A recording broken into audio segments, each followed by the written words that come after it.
Hi everyone, I'm Janelle. And I'm Tom, and this is For Game and For Glory, where we talk about tabletop games, and we look to see if there's any connection between that and the Christian walk. Janelle, what do you think our viewers would say is better than a war game or a game with pirates? Well, I think the answer would be that it would be better, or a game that would be better is a game in which those armies or pirates are animals. You could have also said a game like Star Wars or Space Pirates, but we'll go with that because it fits our theme better. Absolutely. And that's because our theme this month is animals acting like humans. Whether it's war, accounting, stock trading, kingdom building, city building, railroad auctions, or more, animals live full and busy lives when it comes to modern board games.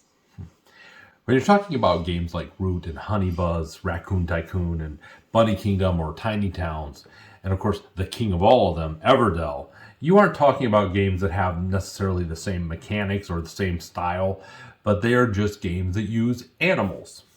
And these games make some of those game styles, like war games, for example, much more approachable and, frankly, cuter than others in that same genre. So let's take a look at some of these games. Sounds good.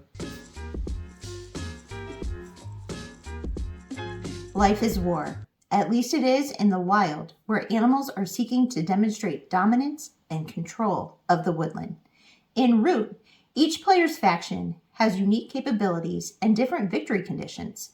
Marquis the Cat has seized the great woodland and has no intention of relinquishing it. Build your economy, expand your area of control, and strengthen your military, all while holding off those who would rise up against you. Despite the cat's so-called benevolence, many creatures in the forest have banded together to form the Woodland Alliance. With this faction, you will seek to strengthen its resources and subvert the rule of cats.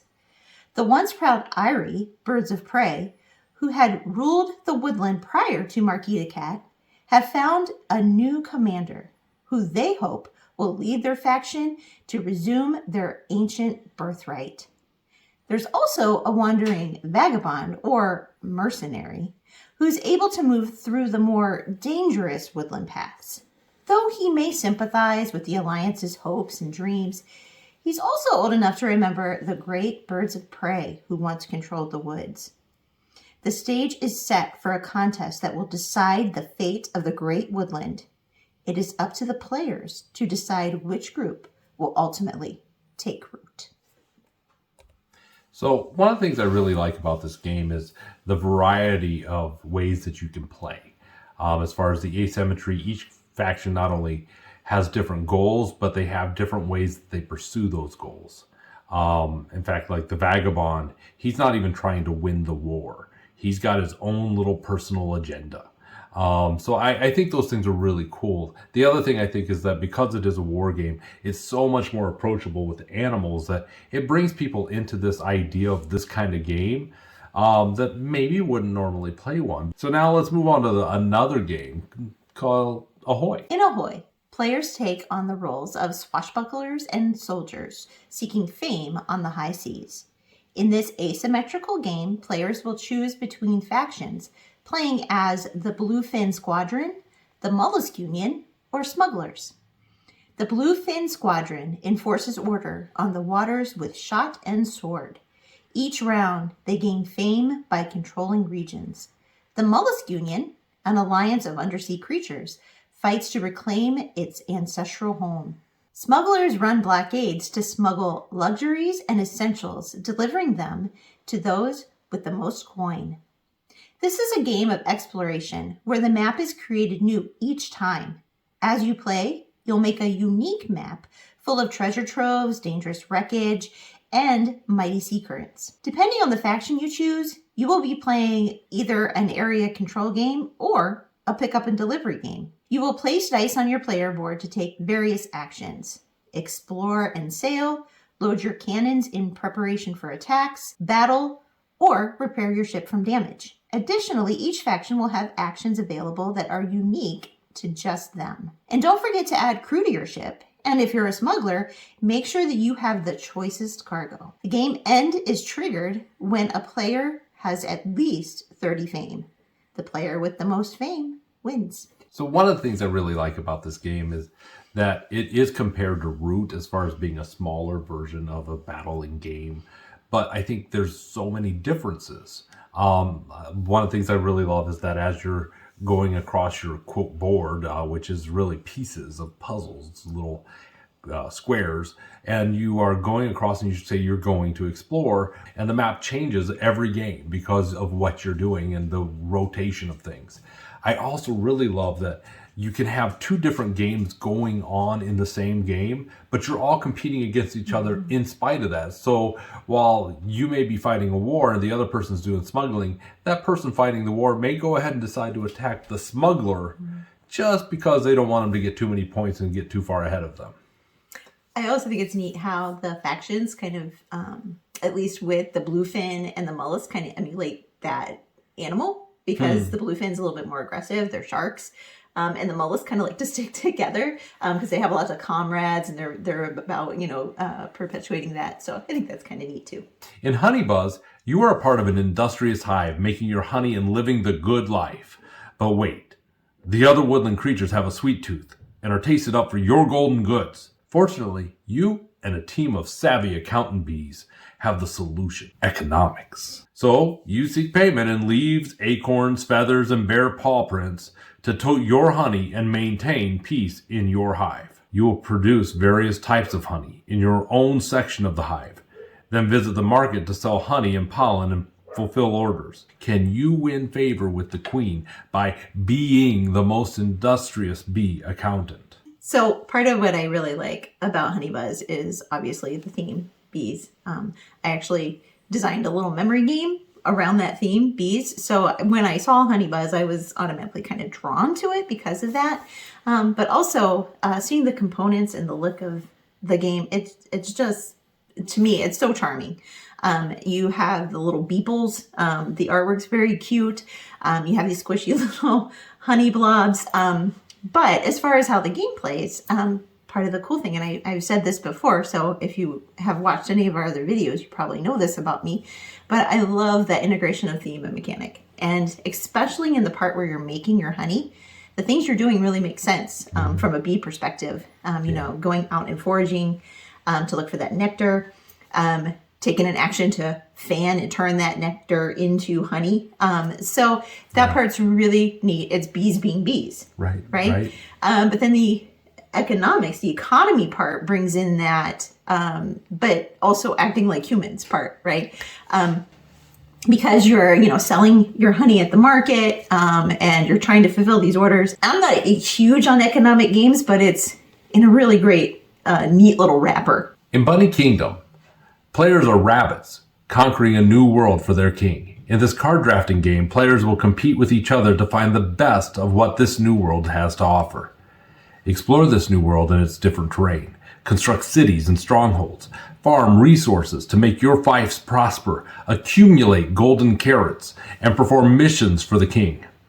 Every choice can bring you laurels of victory, but in the end, only the most valiant among you will be named Big Ears by the Bunny King. This game is interesting in that its mechanics are, kind of really just two things. You're drafting cards and you're playing those cards, but also playing out your pieces to control areas of the board. So I like that aspect because there's a simplicity to it. But also there's more going on than just what you see on the surface, because you do have to think about how you want to arrange your fiefs. You don't want it to just be powerful. You also want it to produce. And I just think it's a really neat mix of bunnies or rabbits in one way acting just like rabbits do as far as trying to multiply, right, and take up all this space on behalf of your king, but also doing things that bunnies don't do, and then have that human element bringing into it as far as farming for their carrots, fishermen bunnies bringing in fish for your fiefs. So it's just, I think, a clever combination and just really fun to play.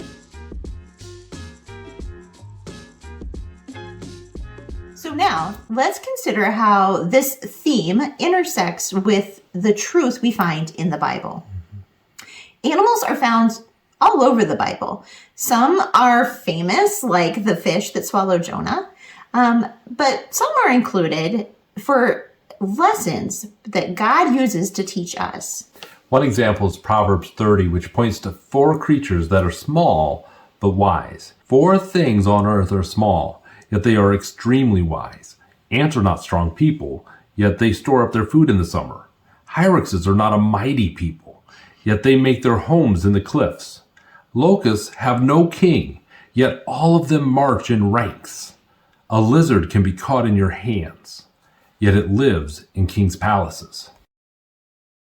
From these 4 animals, we see a few things about wisdom, starting with the ant. The ant teaches us not only the value of working hard, but planning ahead and working while there is time and the ability to do so.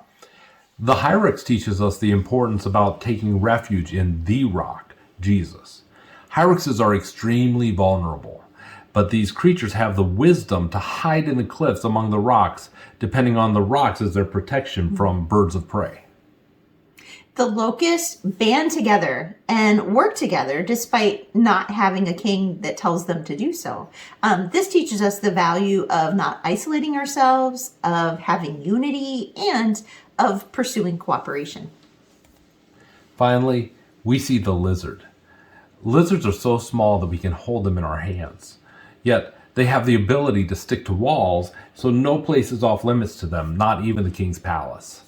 Even though we are small compared to God, the wealth of his wisdom is available to us in his word, the Bible. If we trust in Christ, who is the wisdom of God, we will dwell in the Lord's heavenly palace forever. Just like some games have built their gameplay around a particular animal's characteristics, God uses the characteristics of his creation to illustrate to us what he desires from us. Another example of this is when he encourages us to long for him, like a deer longs for water in Psalm 18 and in Habakkuk 3:19. Additionally, God uses his illustrations to show us more about who he is when he compares his discipline to how a moth behaves in Hosea 5:12 and Psalm 39. So those are some of our thoughts on animal games and God's word. We would love to hear from you about some games that feature animals taking on some of these human characteristics that you really like to play. In addition, maybe there's some passages in the Bible that have these types of illustrations that really speak to you. If you have these kind of thoughts to share, please put those in the comments on this channel and we'll be sure to respond. Also, if you've enjoyed this video, we do ask that you like and subscribe because that will let us know that these are encouraging to you. Until next time, keep seeking his glory.